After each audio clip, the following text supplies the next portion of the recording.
Side खबरों के लिए सब्सक्राइब करें फ्लेम मीडिया और उसके बाद बेल आइकन को प्रेस करें ताकि सबसे पहले आपको मिले एक्सक्लूसिव खबरें।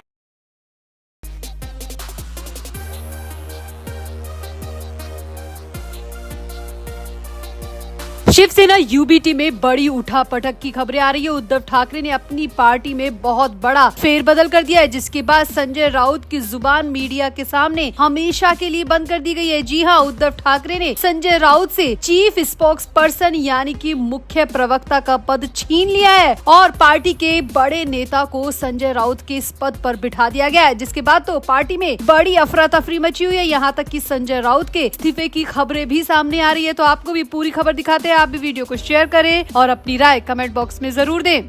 तो महाराष्ट्र के पूर्व मुख्यमंत्री उद्धव ठाकरे की पार्टी शिवसेना यूबीटी में इस वक्त घमासान मचा हुआ है, क्योंकि शिवसेना यूबीटी ने अपने ऑफिशियल स्पोक्स पर्सन की घोषणा कर दी है, जिसके बाद तो संजय राउत से उनका पद छीन लिया गया है और उनकी जगह पर अरविंद सावंत को बिठा दिया गया है। जी हाँ, ये बड़ी खबर शिवसेना यूबीटी की तरफ से आ रही है। फिलहाल तो ऊपरी तौर पर खबर ये आ रही है कि पार्टी ने एक साथ 2 मुख्य प्रवक्ताओं की घोषणा की है, यानी कि संजय राउत तो है ही, लेकिन अरविंद सावंत को भी चीफ स्पोक्स पर्सन चुना गया है। लेकिन यहाँ आपको बता दें, किसी भी पार्टी में 2 चीफ स्पोक्स पर्सन होना मुश्किल होता है और माना जाता है कि एक को दबाने के लिए दूसरा बनाया गया है। अब इसी बीच आपको ये भी बता दें कि हालिया दिनों में संजय राउत ने जो बयान दिए, उसके बाद उद्धव ठाकरे की नाराजगी की खबरें आ रही थी। चाहे वो मामला दिशा सालियान केस के रीओपन होने का हो, या फिर वक्फ बोर्ड को लेकर हो, या फिर पीएम नरेंद्र मोदी पर टिप्पणी को लेकर हो, संजय राउत ने मीडिया के सामने कई ऐसे बयान दिए थे, जिसके बाद पार्टी के अंदर विरोध के स्वर नजर आने लगे थे और उद्धव ठाकरे को इसी मजबूरी में ये बड़ा फैसला लेना पड़ा है और संजय राउत से चीफ स्पोक्स पर्सन का पद छीन लिया गया है। फिलहाल ऑफिशियली इसका अनाउंसमेंट नहीं किया गया है, लेकिन अंदर की खबर जो आ रही है वो यही है कि अरविंद सावंत को मुख्य प्रवक्ता इसीलिए चुना गया है ताकि संजय राउत को साइड लाइन किया जा सके। अब इस बड़ी खबर के साथ ये भी खबर आ रही है कि संजय राउत के सामने अब इस्तीफे की नौबत आ गई है, क्योंकि पार्टी में अब उनके लिए कोई जगह बची ही नहीं है। इसके बाद अटकलें लगाई जा रही है कि जल्द ही संजय राउत शिवसेना यूबीटी से उद्धव ठाकरे की पार्टी से हमेशा के लिए अलग हो जाएंगे। अब संजय राउत और अरविंद सावंत की खबर के अलावा 6 अन्य को भी प्रवक्ता की जिम्मेदारी दी गई है। उन्हें मीडिया में शिवसेना पार्टी का पक्ष रखने का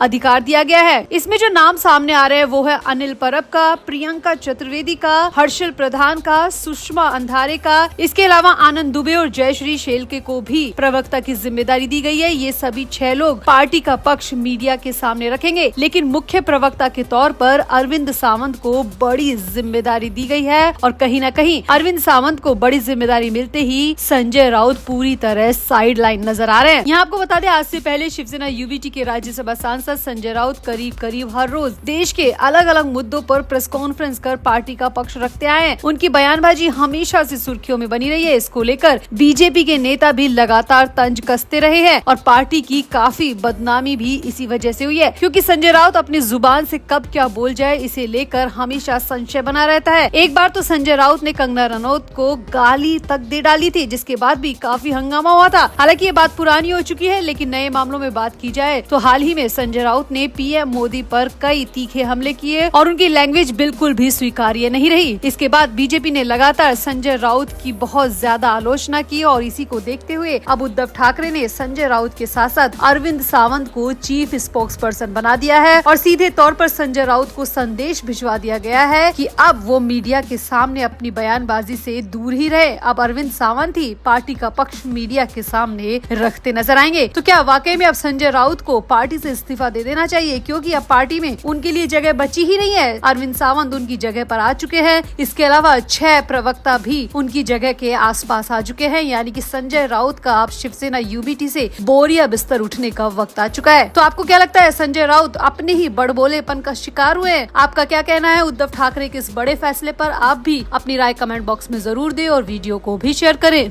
तो संजय राउत इन दिनों मीडिया से थोड़ा दूरी ही बनाकर रखे हुए हैं। पिछले दिनों पीएम मोदी पर जो भी उल जुलूल टिप्पणी की थी, उसके बाद पार्टी ने उनकी लगाम कस दी थी और कहा था कि मीडिया से थोड़ा दूरी रहे। तो बहुत दिनों के बाद में संजय राउत मीडिया के सामने आए तो वही हुआ जिसका उद्धव ठाकरे को और उद्धव ठाकरे की पार्टी को डर था। दरअसल संजय राउत से मीडिया कर्मियों ने पहले वक्फ विधेयक को लेकर सवाल किया, जिस पर संजय राउत ने कहा कि हमने हमारा काम कर दिया है, संसद के दोनों सदनों में जो बोलना था वो बोल दिया है, हमारे लिए फाइल अब बंद हो गई है, हम सुप्रीम कोर्ट नहीं जाएंगे। संजय राउत ने कहा कि ये विधेयक मुस्लिम हितों की रक्षा की खातिर नहीं लाया गया, बल्कि ये एक बिजनेस के जैसा कदम है। सरकार का ध्यान मुसलमानों के कल्याण के बजाय बेशकीमती संपत्तियों और भूमि को अधिग्रहण करने पर है। इसकी अनुमानित कीमत लगभग 2 लाख करोड़ रुपए है। संजय राउत ने यहाँ पर कहा कि ऐसे बिल व्यापार या व्यवसाय से कम नहीं है। सरकार मुसलमानों की रक्षा करने का दावा कर रही है, मगर वास्तव में सरकार की रुचि 2 लाख करोड़ रुपए की संपत्तियों पर और जमीन पर है। अब संजय राउत ने वक्फ बिल पर तो अपनी राय दे दी। इसके बाद मीडिया ने उनसे